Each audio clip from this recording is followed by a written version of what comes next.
les bibliothécaires. Si vous voulez un peu de surnaturel, vous êtes sur la bonne vidéo. Surtout, n'oubliez pas de vous abonner, cliquez sur la cloche et laissez un petit like sur la vidéo. Ça fait toujours plaisir. Et maintenant, ouvrez bien vos oreilles. En 2006, un cas de poltergeist particulièrement violent s'est produit dans un pavillon à South Shield, une ville côtière du nord-est de l'Angleterre. Durant plusieurs mois, Mark et Marianne et leur fils de 3 ans, Robert, il s'agit là d'un prénom d'emprunt, leur véritable identité n'ayant pas été révélée, ont été témoins de mouvements anormaux de meubles et d'objets. Selon la Société pour la recherche psychique, il y aurait 264 poltergeists signalés chaque année dans seul le Royaume-Uni. Il est impossible d'évaluer avec précision ceux qui ne sont pas signalés. Les hantises de poltergeists extrêmement violents, telles que celles subies par ce couple, sont heureusement très rares. La hantise a commencé lorsque le couple est rentré un soir, assez tard, et a trouvé ses chaises empilées les unes sur les autres au-dessus de la table. Au cours des mois qui ont suivi, des événements étranges se sont multipliés. Des objets se sont mis à disparaître et à réapparaître dans des différentes pièces de la maison. Une commode a été déplacée de la salle à manger jusqu'à la porte d'entrée. Un soir, Mark et Marianne étaient couchés.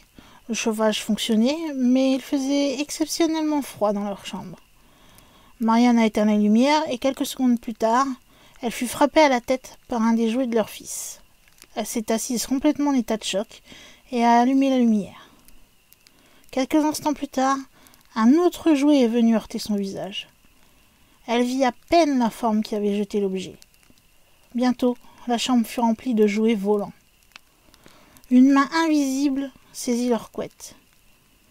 Ils luttèrent pour garder ce semblant de protection contre le poltergeist, mais Mark hurla soudainement et à travers son t-shirt, en quelques secondes seulement, 13 grandes griffures profondes étaient apparues dans son dos. Mark a plus tard décrit cette sensation douloureuse comme une déchirure, l'action d'une griffe géante et intensément lourde. Les griffures avaient pourtant mystérieusement disparu le lendemain matin. C'était un poltergeist traditionnel, mais aussi qui avait son sens de la modernité, puisque celui-ci s'amusait à envoyer des SMS sur les téléphones mobiles de la famille et des menaces sur l'ordinateur de Robert.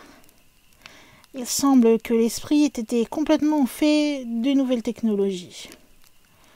Quelle que soit la cause de cette hantise, un esprit vapeur avait bien pris possession de la maison. La famille insiste. Les messages ne sont pas des canulars.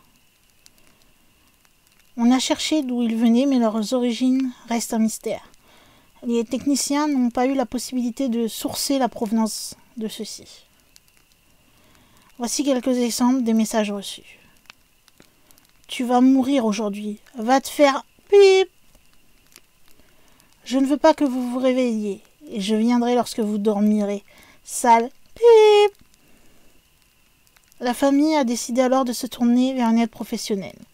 Mike Hallowell et Darren Ritson, qui avaient déjà enquêté sur une série de phénomènes inexplicables.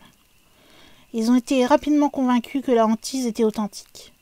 Durant l'été 2006, Darren Ritson a donc été invité à enquêter et a demandé à un autre chercheur chevronné, Michael Hallowell, de l'accompagner. Pendant des mois, ils ont littéralement vu, vécu et subi des douzaines de visites plus ou moins dévastatrices dans cette maison. Ils furent témoins directs de la malveillance du poltergeist. Ils n'oublieront jamais cette expérience.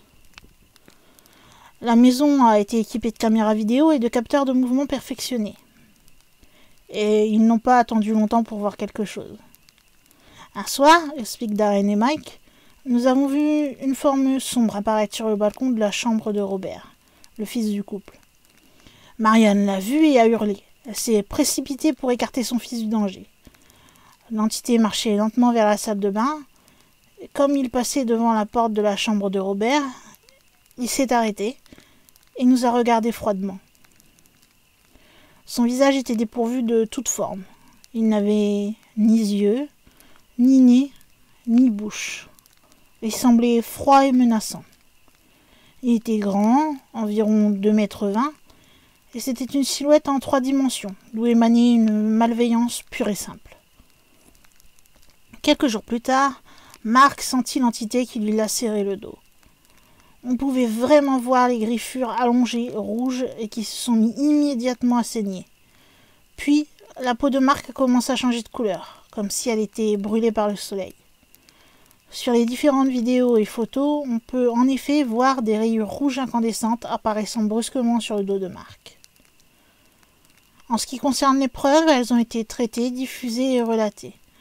Les vidéos tournées par Mike et Darren prouvent qu'il y avait bien quelque chose de vivant, d'une manière ou d'une autre, quelque chose qui était intrusif, malveillant et agressif dans la maison. L'histoire complète du South Shield Poltergeist a été racontée dans un livre, qui a été écrit par les 2 enquêteurs paranormaux qui ont analysé et étudié en profondeur chaque donnée et chaque enregistrement. Sur la 4e de couverture, vous pourrez lire « Cela pourrait bien être le livre le plus effrayant que vous n'ayez jamais lu. Tout est vrai. Chaque expérience terrifiante est vérifiée. C'est l'un des cas de poltergeist les plus documentés. Les poltergeists sont normalement timides. Celui-ci est vicieux, violent, intimidant, rusé, manipulateur et impitoyable. »